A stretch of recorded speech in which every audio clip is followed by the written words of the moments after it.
매년 3월이 되면 마트 채소 코너에 냉이가 등장합니다. 봄을 알리는 식재료, 제철 별미, 입춘의 맛.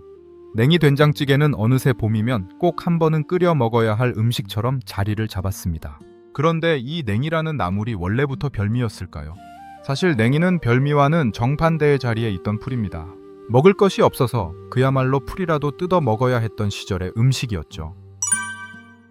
조선 영조 41년 경상도 일대에 극심한 춘궁이 닥쳤습니다. 보릿고개라는 말이 괜히 생긴 게 아닙니다. 가을에 거둔 곡식은 바닥나고 보리는 아직 여물지 않은 그 사이 3월에서 5월 사이가 조선 백성에게는 한 해 중 가장 잔인한 계절이었습니다. 관아에서는 구황지침을 내려 들판의 풀뿌리와 나무껍질 목록을 정리해 배포했는데 그 목록의 상위권에 항상 이름을 올린 것이 바로 냉이였습니다. 지금 우리가 봄의 향기라고 부르는 이 나물은 당시에는 봄의 굶주림을 버티게 해주는 구황 식물이었던 겁니다. 냉이가 구황 목록에 빠지지 않았던 이유는 분명합니다. 이른 봄, 다른 작물은 싹도 틔우지 못한 시기에 냉이는 이미 들판 곳곳에서 자라고 있었습니다. 논둑, 밭둑, 길가, 어디서든 돋아나는 생명력 때문에 굶주린 백성이 가장 먼저 손을 뻗을 수 있는 풀이었죠. 별다른 조리 없이 된장에 무쳐 먹거나 끓는 장국에 넣기만 해도 한 끼를 때울 수 있었습니다. 게다가 냉이는 뿌리째 먹을 수 있어서 버릴 부분이 거의 없었습니다. 잎사귀만 뜯어먹는 다른 나물과는 효율 자체가 달랐던 겁니다.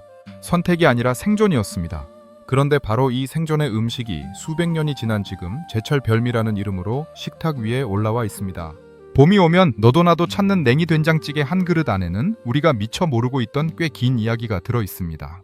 가난의 풀이 어떻게 별미의 자리까지 올라왔는지, 그 과정에서 냉이의 의미가 어떻게 뒤바뀌었는지, 그리고 지금 우리가 먹는 냉이가 그때 그 냉이와 정말 같은 것인지, 그 답은 조선시대 기록 속에서부터 시작됩니다. 냉이는 한자로 제채라고 씁니다. 구황차료를 보면 이 제채가 구황식물 목록의 앞쪽에 등장합니다. 구황차료는 조선 명종 9년 1524년에 편찬된 기근대응 지침서입니다. 흉년이 들었을 때 백성들이 먹을 수 있는 풀과 나무 껍질, 뿌리를 종류별로 정리한 일종의 생존 매뉴얼이었죠. 여기서 냉이의 위치가 중요합니다. 구황식물이라고 다 같은 급이 아닙니다. 독성이 있어 반드시 삶거나 우려내야 하는 것이 있고, 맛이 너무 쓰거나 질겨서 장기간 가공을 거쳐야 하는 것도 있습니다. 또 특정 계절이나 특정 지역에서만 구할 수 있는 것도 있죠. 이런 조건들을 따져 실질적인 우선순위를 매겼는데 냉이는 독성이 없고 별도의 가공 없이 바로 먹을 수 있으며 이른 봄이면 전국 어디서든 구할 수 있다는 세 가지 조건을 모두 충족한 몇 안 되는 식물이었습니다. 쉽게 말해 기근 상황에서 가장 접근성이 높은 식물이었던 겁니다. 도라지나 칡 같은 뿌리 식물도 구황 목록에는 있었지만 이것들은 캐는데 힘이 들고 가공도 번거로웠습니다. 반면 냉이는 땅 위로 잎이 드러나 있어 눈으로 쉽게 찾을 수 있었고 홈이 하나면 뿌리째 카일 수 있었습니다. 기력이 떨어진 노약자나 아이들도 채취할 수 있었다는 뜻입니다. 증보 산림경제에도 냉기에 대한 기록이 남아 있습니다. 이 책은 18세기 조선의 농업, 의학, 가정생활 전반을 다룬 백과사전 격의 문헌인데 흥미로운 점은 냉이를 별미로 소개한 게 아니라 구황과 약용의 맥락에서 다루고 있다는 것입니다. 냉이가 비장과 위장을 이롭게 하고 눈을 밝게 한다는 양리적 설명이 붙어 있는데 이건 맛있으니 즐겨 먹으라는 의미가 아닙니다.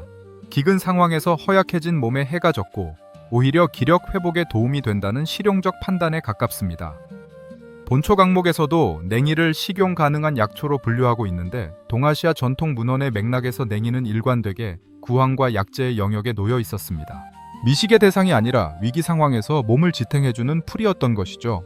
실제로 조선왕조실록에는 춘궁기마다 백성들이 산과 들에서 나무를 캐 연명했다는 기록이 반복적으로 등장합니다. 봄기근은 일시적인 현상이 아니라 조선전 시기에 걸쳐 주기적으로 반복된 구조적 문제였습니다. 해마다 3월에서 5월 사이 저장해둔 곡식이 바닥나고 보리는 아직 익지 않은 그 사이에 수많은 백성이 굶주렸고 이때 가장 먼저 손에 잡히는 것이 들판의 냉이였습니다. 영조실록에는 흉년의 백성들이 풀뿌리와 나무 껍질로 죽을 쑤어 먹었다는 기사가 여럿 나오는데 이 풀뿌리의 대표격이 바로 냉이와 쑥이었습니다. 냉이를 캐는 행위는 봄의 정취가 아니라 봄의 굶주림 그 자체였던 겁니다. 조선 후기에 이르면 춘궁의 빈도는 더 잦아집니다. 소빙기의 영향으로 기온이 낮아지면서 농작물 수확량이 줄었고 그만큼 봄철 식량 부족은 더 심각해졌습니다. 정조실록에도 봄이면 백성이 초근목피로 연명한다는 보고가 올라오는데 이때의 초근이 곧 냉이를 포함한 들나물이었습니다. 그렇다면 냉이는 언제부터 된장과 만났을까요? 된장찌개에 냉이를 넣는 조리법이 하나의 요리로 인식되기 시작한 건 사실 그리 오래되지 않았습니다. 조선시대 음식 관련 문헌 가운데 가장 상세한 조리서로 꼽히는 음식디미방과 규합총서를 살펴보면 냉이를 된장국에 넣어 끓인다는 구체적인 레시피가 등장하지 않습니다. 냉이는 주로 나물로 무치거나 죽에 넣거나 국에 넣더라도 맑은 장국 형태로 조리되었습니다. 된장찌개라는 진한 찌개 형태 자체가 조선 후기에서 근대로 넘어오면서 보편화된 것이고 냉이가 그 안에 들어간 건 더 나중의 일입니다. 지금 우리가 당연하게 여기는 냉이 된장찌개는 수백 년 전통의 음식이 아니라 비교적 근대에 만들어진 조합이라는 뜻입니다. 그렇다면 왜 하필 된장이었을까? 이건 궁합의 문제가 아니라 현실의 문제였습니다. 봄 기근에 내놓을 수 있는 양념이라곤 집에 있는 된장과 소금 정도가 전부였습니다. 냉이 특유의 쓴맛과 흙냄새를 잡아줄 수 있는 가장 현실적인 조미수단이 된장이었던 겁니다. 된장의 짠맛과 감칠맛이 냉이의 거친 풀맛을 감싸주면서 단순한 풀죽이 아닌 그래도 먹을 만한 한 끼가 되었습니다. 여기에 두부 한 모라도 넣으면 단백질까지 보충되었으니 궁핍한 살림에서 최대한의 영양을 짜낸 구성이었던 셈이죠. 이 조합은 미식적 계산이 아니라 가난 속에서 최선의 선택이 만들어낸 결과입니다. 냉이가 구황식물에서 봄 음식으로 위치가 바뀐 결정적 시기는 1960년대에서 70년대 사이입니다. 이 시기 한국은 급격한 산업화와 도시화를 겪었습니다. 농촌을 떠나 도시로 온 사람들에게 냉이는 더 이상 생존을 위해 뜯어 먹어야 하는 풀이 아니게 되었습니다. 쌀밥을 먹을 수 있게 되면서 봄에 들판에 풀을 캘 이유가 사라진 것이죠. 그런데 역설적으로 바로 이 시점부터 냉이에 향수가 붙기 시작합니다. 고향을 떠난 사람들이 봄이 되면 어릴 적 어머니가 논둑에서 캐다 끓여주던 냉이국을 떠올리게 된 겁니다. 가난했던 시절의 음식이 그리운 시절의 음식으로 의미가 전환되는 순간이었습니다. 서울 남대문 시장이나 동대문 시장에서 봄철 냉이가 본격적으로 거래되기 시작한 것도 이 시기입니다. 시골에서 올라온 냉이가 도시 사람들의 향수를 자극하는 하나의 계절 상품이 된 것이죠. 이건 냉이에만 일어난 현상이 아닙니다. 보리밥, 수제비, 감자전 같은 음식들도 비슷한 경로를 밟았습니다. 가난의 기억이 향수의 대상으로 치환되는 과정은 한국 음식 문화사에서 반복적으로 나타나는 패턴입니다. 1980년대 이후 제철 음식이라는 개념이 TV와 매체를 통해 확산되면서 냉이의 위상은 한 단계 더 올라갑니다. 봄나물 특집, 제철 밥상, 기획 같은 프로그램이 해마다 3월이면 냉이 된장찌개를 소개했고 시장과 마트에서도 봄 시즌 상품으로 냉이를 전면에 내세우기 시작했습니다. 2000년대 들어서는 웰빙 열풍까지 합류하면서 냉이는 봄철 건강 식재료라는 타이틀까지 얻게 됩니다. 이 과정에서 냉이는 봄의 대표 식재료라는 지위를 부여받았고 가난의 맥락은 완전히 탈색되었습니다. 불과 2세대 전까지 먹을 게 없어서 캐던 풀이 이제는 봄이 왔음을 알리는 별미로 자리 잡은 겁니다. 가난의 기억은 사라지고 향수와 계절감만 남았습니다. 그런데 냉이가 이렇게까지 사람들의 입맛을 사로잡을 수 있었던 데에는 단순한 향수만으로는 설명되지 않는 과학적인 이유가 있습니다. 식품과학에서는 냉이의 향을 설명할 때 이소티오시아네이트라는 성분을 먼저 꺼냅니다. 발음부터 어렵지만 원리는 간단합니다. 냉이는 배추가, 학명으로는 십자화과에 속하는 식물입니다. 브로콜리, 겨자, 무, 양배추와 같은 과에 속하죠. 이 십자화과 식물들에는 글루코시놀레이트라는 황함유 화합물이 들어있는데 식물 세포가 손상되면, 그러니까 칼로 썰거나 씹는 순간 이 성분이 분해되면서 이소티오시아네이트가 생성됩니다. 겨자를 갈면 톡 쏘는 매운맛이 나는 것, 무를 강판에 갈면 알싸한 향이 올라오는 것, 이것들이 전부 같은 원리입니다. 냉이에서 나는 그 특유의 쌉쌀하면서도 풀내음 깊은 향이 바로 이 성분 때문입니다. 그런데 냉이의 향은 문화겨자처럼 공격적이지 않습니다. 냉이에 들어있는 이소티오시아네이트의 양은 겨자나 와사비에 비하면 상당히 적은 편이라 코를 찌르는 자극 대신 은은하고 약간 쓴 듯한 향으로 감지됩니다. 여기에 냉이 특유의 휘발성 알데히드와 알코올 성분이 더해지면서 흙냄새와 풀향이 섞인 복합적인 풍미가 만들어지는 겁니다. 이 향은 날것 상태에서 가장 강하고 열을 가하면 점차 부드러워집니다. 끓는 된장국에 냉이를 넣었을 때 처음에는 향긋한 풀내음이 확 올라오다가 시간이 지나면 은은해지는 것도 이런 이유입니다. 냉이를 된장찌개에 넣는 타이밍을 마지막에 잡는 요리사들이 많은 것도 바로 이 휘발성 때문입니다. 너무 오래 끓이면 향이 날아가 버리니까요. 여기서 된장과의 궁합이 단순한 전통의 지혜가 아니라 화학적으로도 설명이 된다는 점이 흥미롭습니다. 된장은 발효 과정에서 글루탐산을 비롯한 아미노산이 다량 생성됩니다. 글루탐산은 감칠맛의 핵심 성분이죠. 전통 된장의 경우 1kg당 글루탐산 함량이 1g을 넘기도 하는데 이건 상당히 높은 수치입니다. 이 감칠맛이 냉이의 쓴맛 성분과 만나면 서로를 상쇄하는 게 아니라 쓴맛의 날카로운 끝을 부드럽게 감싸줍니다. 식품과학에서는 이걸 맛의 마스킹 효과라고 하는데 감칠맛이 강한 배경 위에서 쓴맛은 덜 거슬리게 느껴지는 현상입니다. 커피에 설탕을 넣으면 쓴맛이 줄어드는 것과 비슷한 원리인데 된장의 감칠맛은 설탕보다 더 복합적으로 쓴맛을 완화시킵니다. 된장찌개에 냉이를 넣으면 쓴맛이 거의 사라지고 향만 남는 듯한 느낌이 드는 게 바로 이 원리 때문입니다. 뽀얀 된장 국물 위로 냉이 향이 살짝 감도는 그 첫 숟갈의 느낌은 과학적으로 보면 감칠맛과 쓴맛의 균형이 만들어낸 결과물인 셈이죠. 또한 된장의 발효 과정에서 생성되는 메틸케톤과 에스테르 같은 향기 성분들이 냉이의 풀향과 만나면 독특한 상승 효과를 냅니다. 각각 따로 맡으면 된장 냄새, 풀 냄새에 불과하지만 섞이면 어느 쪽에도 치우치지 않는 복합적인 향이 됩니다. 발효의 깊은 향과 봄 들판의 싱그러운 향이 한 그릇 안에서 공존하는 셈이죠. 이게 냉이 된장찌개가 다른 나물 된장찌개와 다른 결정적 지점입니다. 시금치나 아욱을 넣은 된장찌개도 맛있지만 향의 대비가 이 정도로 극적이지는 않습니다. 여기서 하나 짚고 넘어가야 할 오해가 있습니다.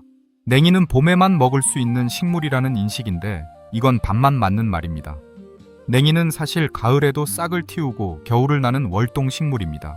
가을에 발아한 냉이가 겨울 동안 땅에 바짝 엎드려 로제트 형태로 버티다가 봄 기운이 오면 빠르게 성장하는 구조입니다. 그래서 이른 봄에 캔냉이가 가장 맛있다고 하는 것이죠. 겨울 동안 천천히 자라면서 세포 안의 당분과 아미노산을 축적했기 때문입니다.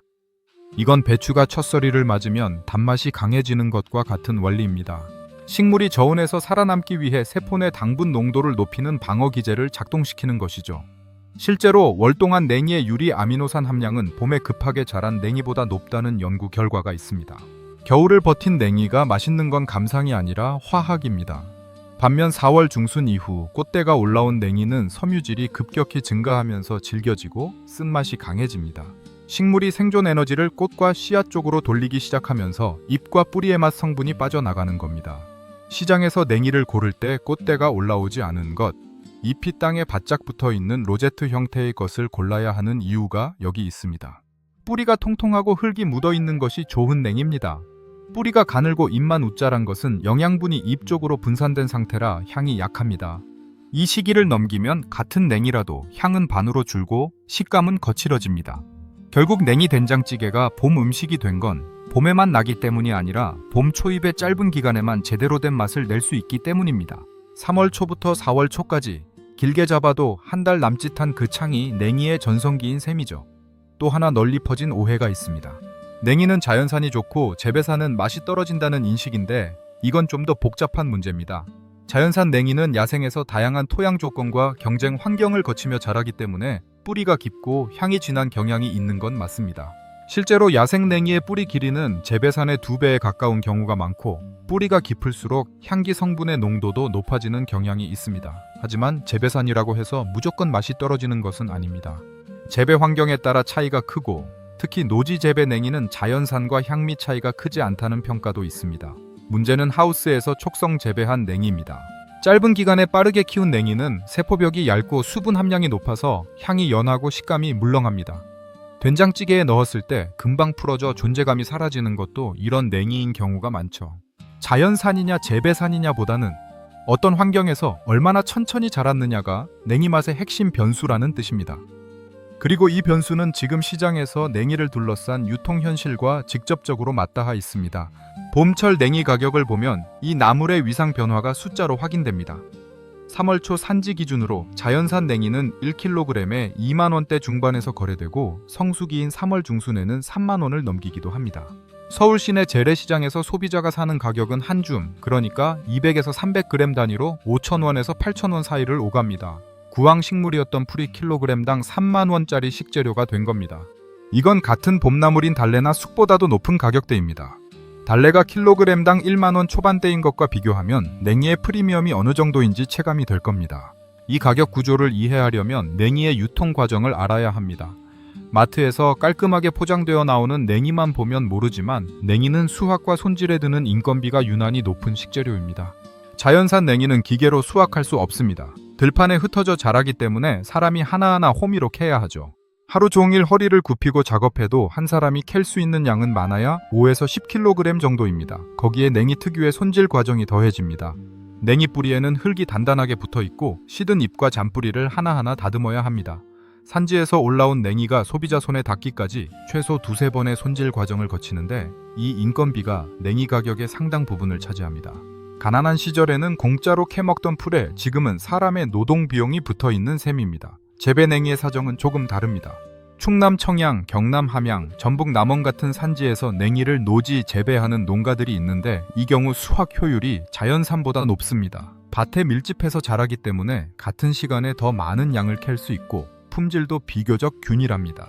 노지 재배 냉이의 산지 가격은 자연산의 60에서 70% 수준인데 맛과 향에서는 자연산에 크게 뒤지지 않는다는 게 현장의 평가입니다. 문제는 이 노지 재배 냉이의 물량이 전체 유통량의 절반도 안 된다는 점이죠. 마트와 대형 유통업체에 들어가는 냉이의 상당수는 하우스 촉성 재배 냉이입니다. 이건 수요와 공급의 문제죠. 봄이면 전국의 식당과 가정에서 냉이를 찾는데 자연산과 노지 재배만으로는 그 수요를 감당할 수 없습니다.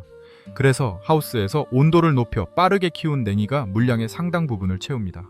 앞서 이야기했듯이 이 냉이는 향이 연하고 식감이 약합니다. 소비자 입장에서는 같은 냉이인데 맛이 다른 경험을 하게 되는 것이죠. 식당도 마찬가지입니다. 봄철 한정 메뉴로 냉이 된장찌개를 내는 식당들이 많은데 원가를 맞추기 위해 대부분 재배 냉이를 사용합니다. 자연산 냉이만으로 식당 메뉴를 운영하려면 재료비가 맞지 않기 때문이죠. 시장에서 냉이를 샀는데 예전 그 맛이 안 난다고 느끼신다면 그건 기억이 미화된 게 아니라 실제로 다른 냉이일 가능성이 높습니다. 그렇다면 제대로 된 냉이 된장찌개를 끓이려면 어디서부터 시작해야 할까요? 냉이 선별이 첫 번째입니다. 뿌리가 붙어 있는 것을 골라야 합니다.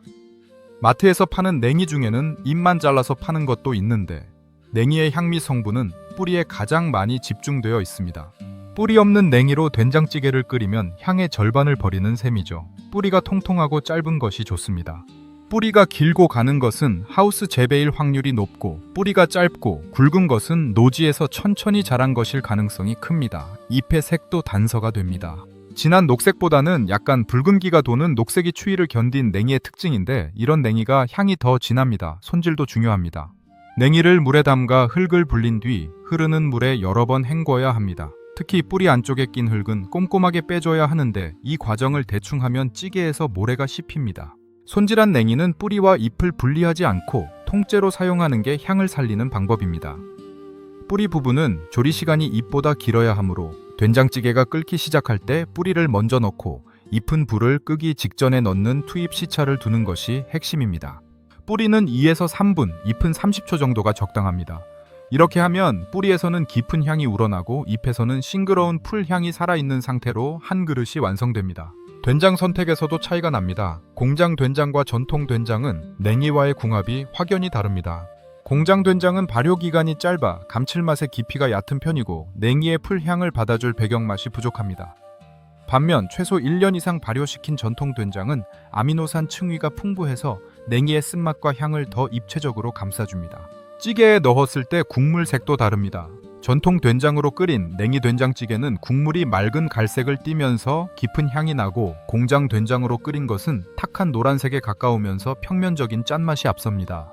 물론 전통 된장이 부담스럽다면 공장 된장에 멸치 다시마 육수를 진하게 내서 감칠맛을 보강하는 방법도 있습니다.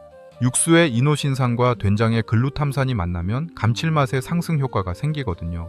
이 두 가지 감칠맛 성분이 함께 작용하면 각각 단독으로 쓸 때보다 최대 8배까지 감칠맛이 강해진다는 연구 결과도 있습니다. 마지막으로 불 조절도 빠뜨릴 수 없습니다. 냉이 된장찌개는 팔팔 끓이는 찌개가 아닙니다. 된장을 풀고 한 소끔 끓어오르면 중약불로 줄여서 은근하게 끓여야 합니다.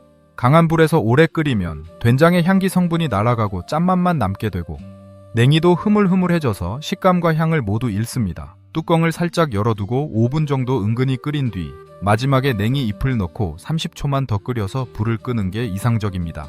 그릇에 담았을 때 냉이 잎이 선명한 녹색을 유지하고 있어야 제대로 끓인 겁니다. 한 가지 더.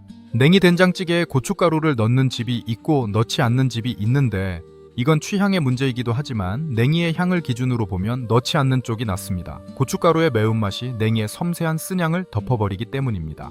냉이 향을 제대로 즐기려면 된장, 두부, 파 정도만 넣고 단출하게 끓이는 것이 정석입니다. 여기에 호박이나 감자를 넣는 것도 흔한데 이것들은 국물의 전분을 내서 걸쭉하게 만들어주는 역할은 하지만 냉이 향을 흐리게 만들 수도 있습니다. 냉이가 주인공인 찌개에서는 부재료를 최소화하는 것이 오히려 맛의 핵심을 살리는 방법입니다. 결국 냉이 된장찌개 한 그릇의 완성도는 냉이의 출처, 손질의 꼼꼼함, 된장의 품질, 그리고 투입 타이밍이라는 4가지 변수에 달려 있습니다. 이 중 하나라도 빠지면 그냥 된장찌개에 풀을 넣은 것에 그치고 4가지가 맞아떨어지면 봄이라는 계절이 한 그릇에 담기는 맛이 됩니다. 뜨거운 국물 한 숟갈을 떠서 입에 넣었을 때 된장의 깊은 감칠맛이 먼저 오고 그 뒤를 냉기의 은은한 쓴향이 따라오는 그 순간, 가난의 역사가 만들어낸 조합이 왜 수십 년이 지난 지금까지 살아남았는지 그 이유가 혀 위에서 설명되는 겁니다. 냉이 된장찌개는 누군가 맛의 궁합을 계산해서 만든 요리가 아닙니다. 봄이면 굶주렸던 사람들이 들판에서 가장 먼저 손에 잡히는 풀을 뜯어다가 집에 있는 된장에 넣고 끓인 것이 시작이었습니다. 수백 년 동안 가난의 음식이었던 것이 산업화 이후 향수의 음식으로 바뀌고 다시 매체를 통해 봄의 별미로 자리 잡았습니다. 그 과정에서 냉이의 쓴맛을 감칠맛이 감싸주는 과학적 궁합이 사람들의 입맛을 붙들었고 봄 초입 한 달이라는 짧은 전성기가 희소성을 만들어냈습니다. 자연산과 재배산 사이의 가격 차이, 노지와 하우스 사이의 맛 차이, 전통 된장과 공장 된장 사이의 궁합 차이까지. 냉이 된장찌개 한 그릇을 제대로 이해하려면 역사와 과학, 그리고 유통의 현실을 함께 봐야 한다는 뜻입니다. 돌이켜보면 우리 식탁에 올라오는 많은 음식들이 비슷한 경로를 걸어왔습니다. 가난이 만들어낸 조합이 시간이 지나면서 전통이 되고 그 전통이 다시 별미라는 이름을 얻는 과정. 냉이 된장찌개 한 그릇 안에는 그 흐름이 고스란히 담겨 있습니다. 재미있는 건 그 가난의 시절에 어쩔 수 없이 만들어진 조합이 과학적으로도 꽤 훌륭한 궁합이었다는 점입니다. 필요가 만든 선택이 결과적으로 최적의 조합이 된 셈이죠. 어쩌면 음식의 맛이란 혀끝의 감각만이 아니라 그 음식이 걸어온 시간까지 포함하는 것인지도 모릅니다. 올봄에 냉이 된장찌개를 끓이신다면 뿌리째 잘 손질한 냉이를 골라서 된장이 끓을 때 마지막에 넣어보십시오. 그 첫 숟갈에서 봄의 향기뿐 아니라 그 향기가 여기까지 오게 된 긴 시간도 함께 느껴지실 겁니다. 맛의 근본이었습니다. 오늘 영상이 유익하셨다면 구독과 좋아요 부탁드립니다. 알림 설정까지 해두시면 새로운 영상을 놓치지 않으실 겁니다. 그럼 다음 영상에서 뵙겠습니다.